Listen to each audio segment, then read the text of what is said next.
Hey guys, I am back with another video and I will be talking about my life before gastroparesis and little small hints leading up to gastroparesis. Be sure to subscribe to my YouTube channel, The Fearless Butterfly. You can follow me on Instagram, The Fearless Butterfly 01. You can also follow me on Facebook, The Fearless Butterfly. I will leave everything down in the description box. So let's get right into the video. What was my life like before gastroparesis? Life was pretty good. Life was okay. I wasn't complaining. I was happy. I thought I was healthy. I was able to eat any and everything that I wanted without a care or worry in the world. I was still drinking at the time. I was able to drink my regular drinks. I was able to travel. I was able to be out in the sun. I was living my life without any worry. It wasn't until I got back from Puerto Rico and my body, it felt weird. I felt weird. 2 to 3 days after getting back, I just started vomiting uncontrollably. It was literally like random. I would just vomit and it would not stop. I thought it was maybe something that I ate back over in Puerto Rico and it's starting to catch up with me. I didn't know what it was. I really didn't think much of it. I just thought it could have been food poison. I had a bad batch of mofongo. I don't know. It was just weird. Literally nothing was staying down. This was just really odd. Like nothing stayed down. And then now I'm not eating anything and I was still vomiting. Now it was like random vomits of green and brown stuff. I didn't know what it was. It wasn't normal. One day I'm just like, I can't take this anymore. And I was having hot flashes. I was sweating. I was lightheaded. I didn't have any energy. And I called 911. They rushed me to Brooklyn Hospital and I stayed there for about a week. During the time there, they ran tests on me, diagnosed me with gastritis, told me to follow up with a GI doctor. I did not.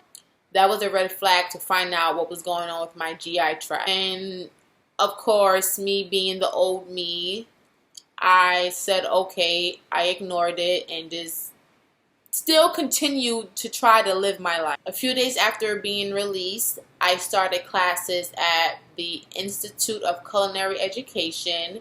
My major was hospitality management. Everything ran smoothly for the next few months. My appetite would come and go. Some days I was ridiculously bloated, like bad. At the time, I didn't know the symptoms of gastroparesis. I didn't seek medical attention. I didn't know what was going on with me. I just thought it was my body going through changes. I didn't know what the hell was going on with me. I remember one day that I was bloated so bad. My face was swollen.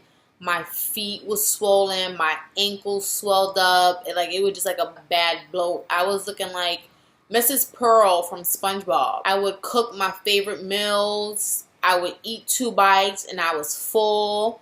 Even like while I was cooking, the smells got me nauseous. And another thing, I was using the bathroom a lot. I was frequently using the bath. I had abnormal diarrhea. A lot of it. It wasn't normal. And again, I did not seek medical attention. I will do a video of me having a fear of doctors, but that's a whole nother segment in video. Some days I woke up and I was extremely lightheaded, like really lightheaded. And again, I had no appetite to even try to drink water, to even try to drink a milkshake, a fruit juice, or anything. I just didn't have no appetite. I was on my way to work and I went outside and my vision was so blurry. It was extremely blurry. I was like, oh my God, how am I going to make it to work? My blood pressure was so low and I couldn't remember the last time I actually had like a full meal because again, I had no appetite. Now it was more random vomits. I could just be talking and it would just come out like a baby. It would just like random, spontaneous vomits. It was green, it was brown, it was like yellow. It was just all different colors. And then it would stop. I would try to get some rest, and then it started in the middle of the night, all night until the next morning, and then it would just stop. I'm like, damn, when is the last time I really had a full meal? Like, when is the last thing that I ate? I was on my way to work one morning and I just randomly vomited. It was like really embarrassing. I was in the streets and I just vomited. I called an Uber, and during the whole car ride, I felt car sick. I put the window down. I tried to let the air hit me so I can relax, and it was just like, it wasn't easing up. As soon as I got out of the Uber, I vomited on the sidewalk. Like, it just came out. And then I went inside.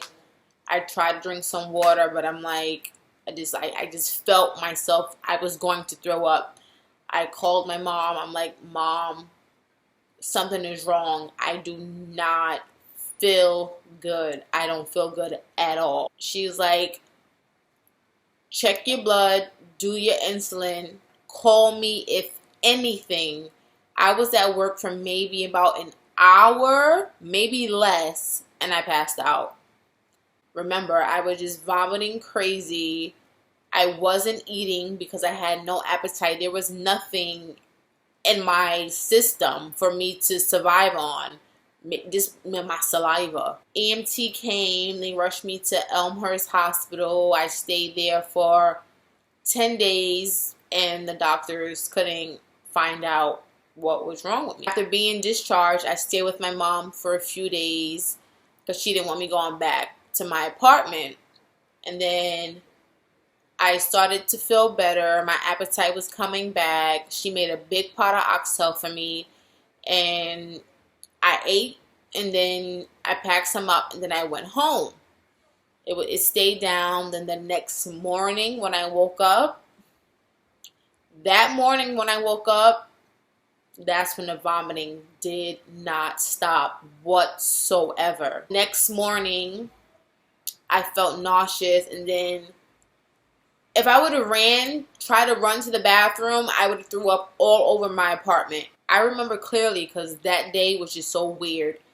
I grabbed the H&M shopping bag that was next to me, the large one, and it was coming. It stopped coming and coming and coming. And it stopped for maybe about 1 second, and it come again. It stopped for maybe 1 second, and then come again. Went to the bathroom, tried to clean myself up. I'm like, okay, let me just go back to sleep. When I tried to lean back, it just came back up. I'm like, oh shit, like, what's going on?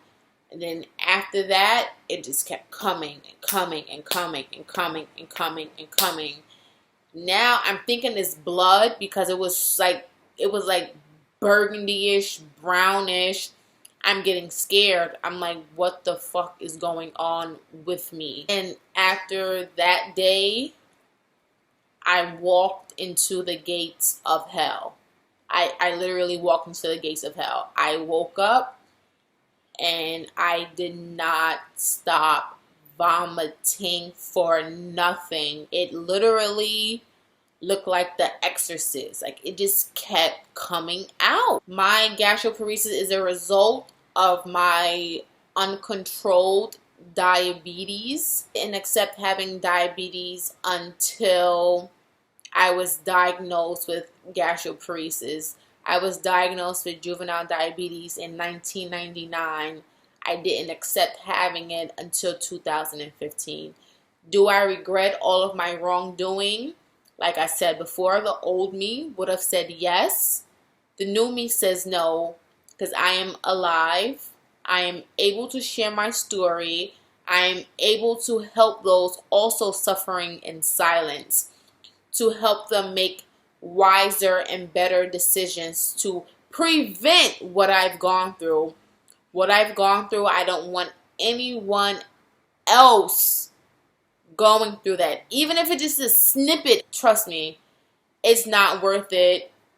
All of the times that I went out, eating whatever, not bolusing, checking my blood sugar, it would have took me maybe 2 minutes to stop whatever I was doing to check my blood sugar to give myself insulin. But I did not want to because I was in denial. I was embarrassed. I had to want it for me. I had to want it for myself. I had to want a better life for myself. I had to want my health for myself. No one, you can force me to take my insulin. You can force me to check my blood sugar. You can force me to count carbs. But if I don't want to do it, I'm not going to do it. And I'm here now because of that. My mom would tell me all the time when you should take care of yourself, when you should take care of yourself.